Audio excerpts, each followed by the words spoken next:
안녕하십니까. 철강TV 김홍식입니다. 자, 오늘은 3분기 국제 철강제 가격이 국가별로 따로따로 갈 수밖에 없는 이유에 대해서 말씀을 드리도록 하겠습니다.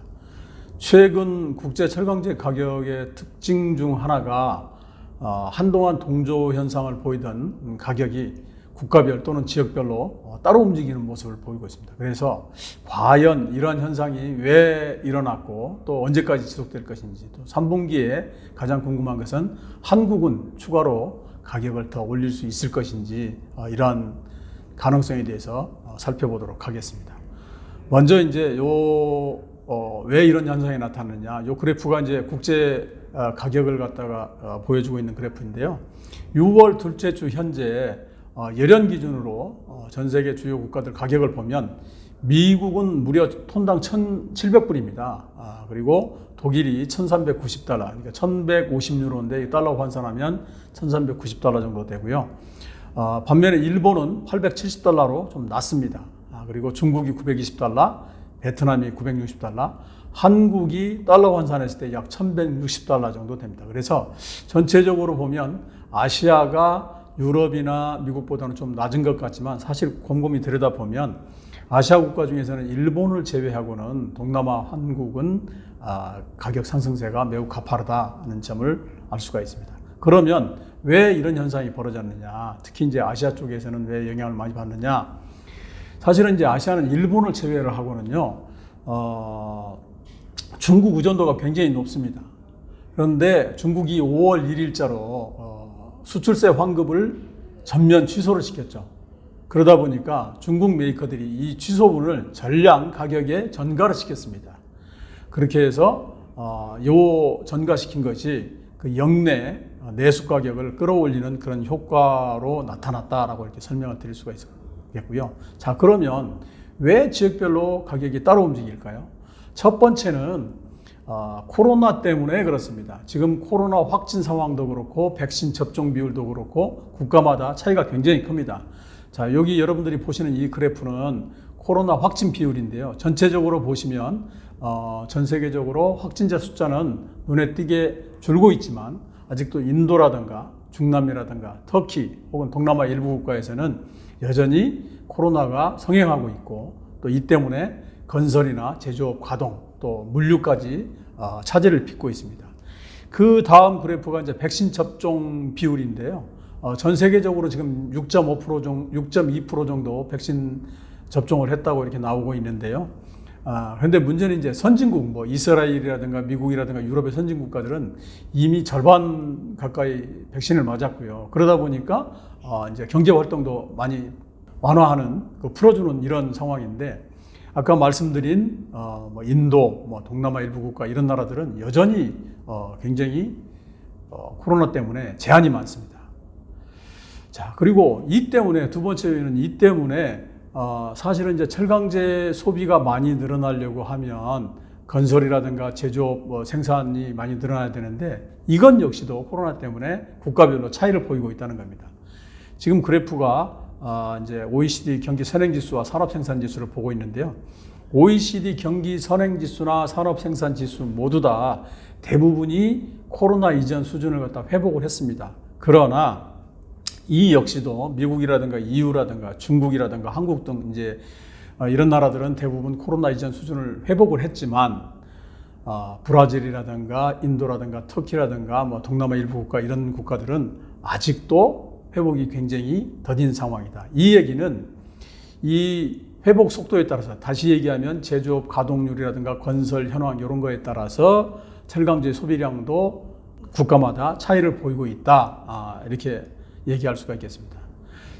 실물 경기를 좀 볼까요? 이제 우선 주택 시장을 보면 요가 이제 미국과 유럽의 중국 세 곳의 이제 주택 건설 시장을 나타낸 그래프인데요. 미국 같은 경우에는 지금 뭐 130년 만에 집값이 최고치까지 오른 상태이고요. 유럽도 건설 경기가 코로나 이전 수준으로 회복해 있습니다. 중국의 경우는 정부가 이제 부동산 과열 억제 정책을 또 강하게 펴고 있기 때문에 다소 주춤한 모습입니다만은 전체적으로 보면 코로나 이후에 굉장히 가파르게 상승한 이런 모습을 보였습니다. 자동차를 한번 볼까요? 글로벌 이제 자동차 생산과 판매를 보면 우리가 이제 미국, 독일, 중국, 일본 요 네 개 나라를 이제 자동차 빅4 국가라고 얘기를 하는데 네 시장 모두 자동차 생산과 판매 모두 가파른 증가세를 보이다가 최근에 다시 주춤한 이런 모습을 보이고 있습니다. 그 다음에 이제 세 번째, 지역별로 이렇게 차이를 보이는 세 번째 이유는 어떤 나라에서는 여전히 경기 부양책을 쓰고 있고요. 정부가 어떤 나라는 물가를 잡겠다고 강제적으로 누르는 이런 정책을 상반된 모습을 보이고 있습니다. 이 그래프는 주요 국가들의 생산자 물가지수 PPI를 나타내는 건데요. 현재 선진국과 중국의 공통점은 뭐냐면 코로나 이후에 제조업 가동률이라든가 이런 소비 심리가 굉장히 빠르게 회복이 되고 있다는 점 하나하고 또 하나는 이 그래프에서 보듯이 물가, 특히 생산자 물가가 굉장히 빠르게 급등을 하고 있다는 점입니다. 미국은 기축통화 국가답게 돈을 더 찍어서라도 경기 부양을 하겠다는 그런 의지를 보이고 있지만 중국은 사실은 상황이 좀 다릅니다. 물가 안정이 급선무가 됐죠. 그래서 발등에 떨어진 불이 됐고요. 그러다 보니까 중국 정부가 굉장히 물가에 대해서 강하게 철강사, 특히 소재 산업에 대해서 더 이상 가격 올리지 마라고 강하게 푸시를 하고 있습니다. 일본 같은 경우에는 좀 상황이 좀 다르죠. 문화 자체가 우선 이제 고정 고객이라든가 거래 안전성 또 내수를 우선시하는 정책을 펴고 있기 때문에 수출 가격은 국제 가격하고 연동을 시키더라도 내수 가격만큼은 예전 방식대로, 그래서 과도한 원가를 핑계로 과도한 인상을 가급적이면 좀 안 하죠. 이런 모습이 지역별로 각각 다르게 나타나는 원인이다, 이렇게 좀 설명을 드릴 수가 있을 것 같고요. 자, 그러면 이제 궁금한 게 3분기에는 이러한 현상이 계속될 거냐라고 하는 건데요. 결론부터 말씀을 드리면 저는 그렇다라고 얘기를 드릴 수가 있을 것 같아요. 우선 이제 표에서 보시면 미국의 경우는 물론 금리 인상 가능성이 다시 수면 위로 올라오고 있지만 현재 코로나 회복세와 백신 접종률, 또 산업 생산 가동률, 또 2조 4천억 달러에 달하는 경기 부양책, 이런 것들을 감안하면 지금 현재 미국의 열연 가격이 아까 제가 톤당 1,700달러라고 말씀을 드렸는데 오히려 1,900달러대까지 더 오를 가능성도 있다.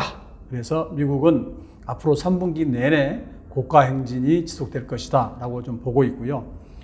독일도 지금 제조업이 생산도 빠르게 늘고 있고 무엇보다도 수출이 좀 호조를 보이고 있습니다. 이런 것을 감안을 했을 때 가격이 소폭이나마 더 오를 것으로 보입니다. 현재 지금 유로화로 1,150유로 정도 되는데 1,200유로까지는 갈 수도 있겠다라는 게 제 생각이고요. 중국은 사실은 이제 원가 상승 요인도 있고 수요도 좋은데 문제는 정부가 아주 강력하게 물가 억제 정책을 펴고 있기 때문에 지금보다도 플러스 마이너스 50달러 선에서 등락을 거듭하지 않겠나 저는 이렇게 보고 있습니다. 그렇지만 그래서 1,000달러가 넘어가기도 힘들겠지만 그렇다고 800달러 미만으로 급락하지는 않을 것 같습니다. 왜냐하면 지금의 원가라든가 또 최근에 중국 철강사들의 재정 상태, 적자 구조 이런 걸 감안했을 때 그렇게 예상을 하고 있습니다. 동남아 같은 경우에는 이제 코로나도 점점 잦아들고 있고요. 그 다음에 이제 백신 접종률도 늘어나고 있기 때문에 수요도 갈수록 늘어나겠죠. 문제는 동남아는 수요의 절반 이상을 수입에 의존하고 있고요. 수입의 거의 대부분을 또 중국에 의존하고 있습니다. 그런데 중국 정부가 수출을 하지 말라고 그랬잖아요. 또 수출세까지 부과한다고 그랬잖아요. 그렇게 보면 수요는 살아나는데 수출하는 쪽에서 가격을 올린다 그러면 영내 가격은 당연히 더 오를 수밖에 없겠죠. 그래서 베트남 기준으로 보면 여전히 현재 아까 제가 960달러 정도라고 말씀을 드렸는데 개인적으로 베트남도 1,050달러 이상이 될 수도 있겠다라고 이렇게 좀 보고 있고요. 일본은 코로나가 어느 정도 잡혀가고 있고 제조업 수출도 좀 호조를 보이고 있습니다만은 아까 말씀드린 대로 어떤 변동성보다는 안정성을 중시한다는 점에서 내수 가격은 현재 수준을 그대로 좀 유지를 할 것 같아요. 그래서 여기는 맥스로 올라봤자 $900 정도. 대신에 수출 가격은 국제 가격에 연동해서 굉장히 플렉시블하게 할 거다. 이런 좀 이렇게 예상을 좀 하고 있고요. 이제 네 번째 제일 궁금한 건 이제 한국이 어떻게 되느냐잖아요. 그런데 저는 개인적으로 결론부터 말씀을 드리면 한국은 앞으로 한 번, 많으면 2번 정도는 가격을 올릴 수가 있을 것 같아요. 우선 이제 사실은 한국이요. 수요 측면에서 보면 건설과 제조 모두 전 세계에서 손에 꼽힐 정도로 가동률이 좋습니다. 그 단적인 예가 최근 뉴스를 보면 철근 때문에 건설 현장이 섰다고 그러고요. 또 뭐 자동차 강판이 너무 올라가지고 철판 가격이 너무 올라가지고 뭐 중소업체가 뭐 적자가 나네 뭐요. 그래서 뭐 중소기업 중앙회라든가 뭐 이런 데 뭐 진정서를 내네 이런 뉴스 나오잖아요. 이게 이제 그런 반증이라고 좀 보고요. 자, 문제는 이러한 상황에서 메이커가 가격을 더 올릴 수 있을 것이냐 하는 점입니다. 그래서 제가 아까 한두 번이라고 말씀드렸던 이유는 바꿔서 얘기하면 우리나라 철강제 가격도 이미 구분음선까지는 오지 않았나 저는 이렇게 좀 보고 있습니다. 지금 이제 대부분의 제품들이 7월 달에 10에서 15만 원 정도 가격 인상을 발표를 했는데요. 개인적으로는 이게 마지막이 될 수도 있겠다라는 생각은 좀 들어요. 그나마 우리가 이제 가격을 올릴 수 있는 이유는 아까 중국 때문입니다. 우리도 내수의 40%를 수입에 의존하고 있고 또 수입의 60%를 중국에 의존하고 있는데 앞서 말씀드린 대로 중국 정부가 내수 중심의 수출을 줄이는 전략을 취했고 또 수출세까지 부과하고 이러다 보니까 중국 메이커들이 적극적으로 오파 가격을 올리겠죠. 또 이미 수출세가 부과된다고 하면 수요가가 부담을 하기로 한 계약서가 이미 돌고 있다는 얘기도 들립니다. 또 현재 사실은 이제 그 철광석이라든가 유연탄 가격이 굉장히 또 빠르게 좀 올랐잖아요. 그래서 이런 부분들이 사실은 3분기에 원가에 고스란히 반영될 텐데 문제는 우리도 보이지 않게 정부의 굉장히 프레스가 강하게 나오고 있습니다. 무엇보다도 7월부터는 이제 대선 레이스가 시작이 되는데 정부 역시도 철강업체보다는 표가 더 많은 건설이라든가 중소업체, 수요업체 편을 들어줄 가능성이 좀 높다. 그리고 이런 것들이 메이커에게는 적지 않은 부담이 될 것이다. 저는 이렇게 좀 보고 있고요. 마지막으로 3분기에 눈여겨봐야 될 변수 몇 가지 말씀을 드리고 마무리를 짓도록 하겠습니다. 첫 번째 변수는 유동성 회수 정책이나 혹은 금리 인상 가능성입니다. 미국이라든가 중국 모두 앞서 보신 대로 생산자 물가가 너무 가팔라요. 5월 달에 미국의 생산자 물가는 전년 동월 대비 5.8%가 올랐고요.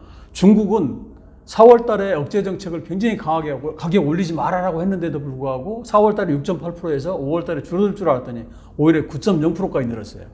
그러다 보니까 중국은 아마도 더 강력한 물가 안정을 위한 억제 정책이 나올 것 같고요.